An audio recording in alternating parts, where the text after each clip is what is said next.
Guys, all right. Week one, Monday nights, we're going to do a little recap of the week. There's not much to recap because we just started this week, but it was good to see everybody yesterday. For those of you who didn't come, I'm going to go over a little brief of the training plan in general. And then one other thing we did decide to add on was you guys get an in-body before and after. So try to schedule an in-body for this week so you can see what it is now. And then after the 9 weeks of running, see what happens there. We had some people do a mile time trial.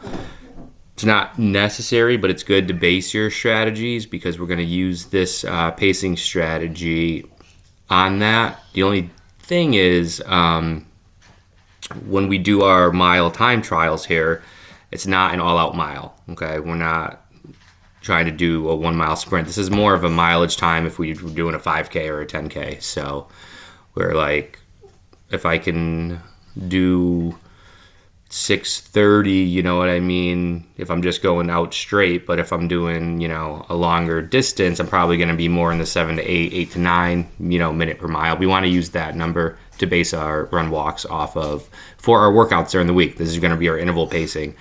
I put at the top here, I definitely recommend this for the beginners because it's a great way to ease into building some mileage and building some tendency and resilience, building some resilience in our tendons. It's also very beneficial for if you're doing intermediate as well. This speech I gave yesterday was during our 10-mile run this past weekend. We were pretty dead tired around mile 7. We were started off around 9-minute pace, and then we kind of drifted up to over 10 by mile 7, and we were ready to send it in and walk home. And then we switched to 3-minute on, 30-second walk for our last 2.5 miles on the way back. And we actually hit our fastest mile of the day. We ran an 8:53 using this 3-minute run, 30-minute walk. So this is a good interval strategy you can use for any level. I ran a sub 2-hour half marathon using run walk for my a half Ironman. I use this a lot in triathlon because my legs are usually shot from the bike by the time I get to this point, and it's a good way to keep them fresh and keep your heart rate low, especially if you're going for a long day or a hot day like Litchfield Hills might be. But I went through some benefits of the run walk protocol. You guys can read through this on your own, but this is why I like this protocol and why I think it'll be very beneficial for us, especially with CrossFit.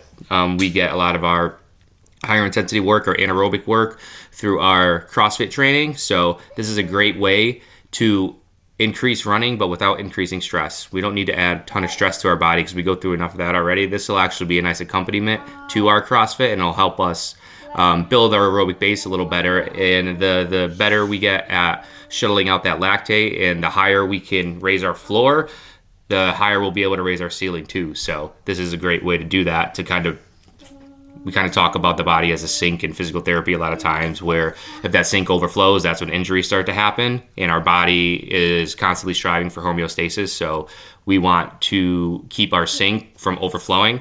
And then when we add stress, whether good stress or bad stress, exercise is good stress, but it's still stress. And then with all the other stuff we have going in our life, that stress starts to overflow or sinks overflow. Well, doing easier work like this aerobic work, helps give us a bigger sink, so it takes longer for that sink to overflow when, life happens. I kind of gave a breakdown for Tuesday and Thursday workouts. Tuesdays, especially after coming off our long run on Sundays, and then CrossFit on Monday, you want to take it nice and easy. You can always walk longer than the 30 seconds during the run walk protocol if you need to, or you need to go a little slower that day. If you are sore, running like this is good for that. It'll kind of help flush some of that soreness out. So you don't have to take a rest day just because your legs are sore, but just keep in mind you might have to go a little easier that day, and that's fine. Thursdays, you could try to pick up the pace a little bit on your on period, and then still keep your walks, walk.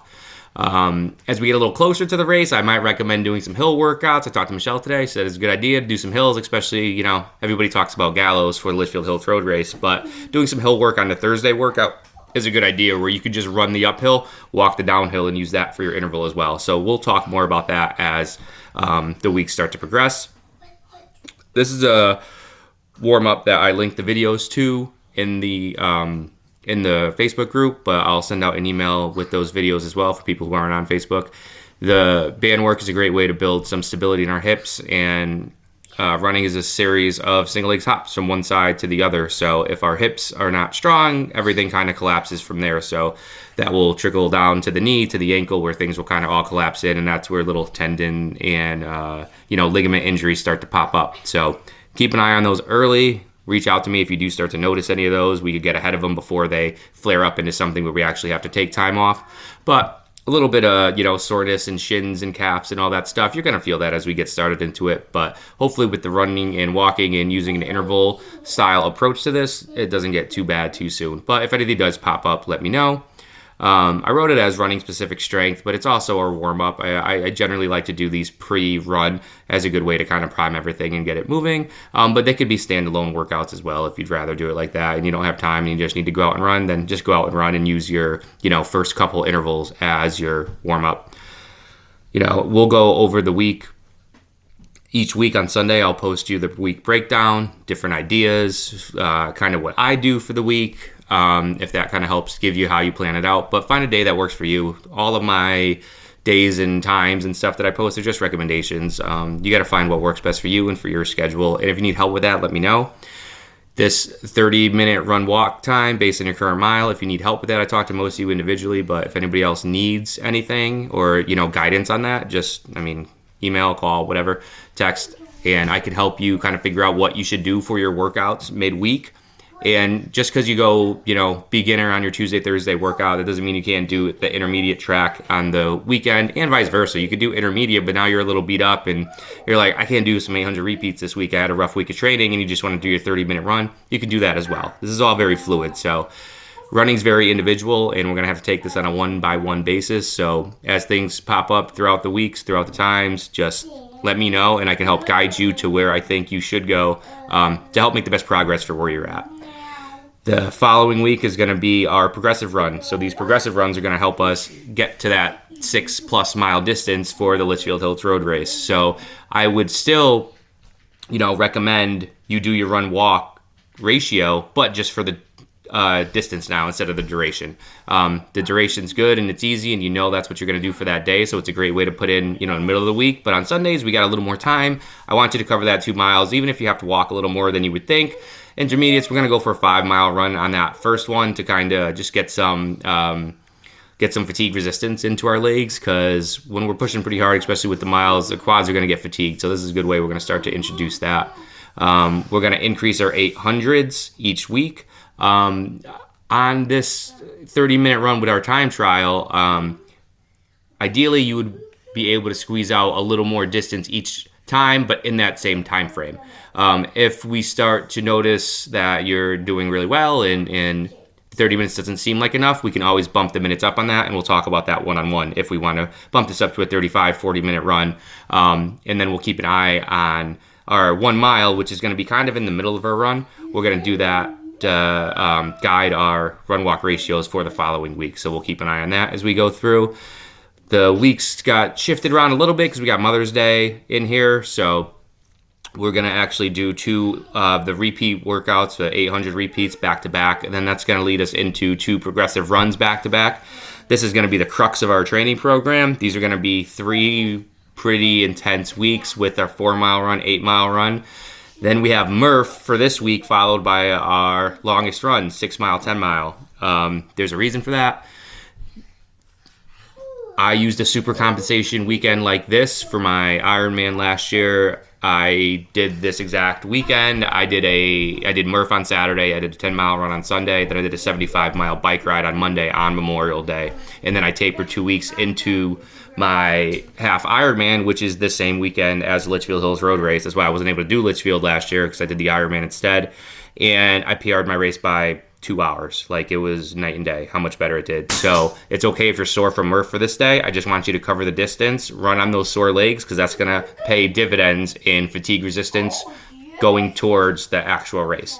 This is okay to do once in a while. You don't do this every weekend, but once in a while it's okay to add this type of training stimulus to build up some resilience. And then we're going to start to take it easy after this.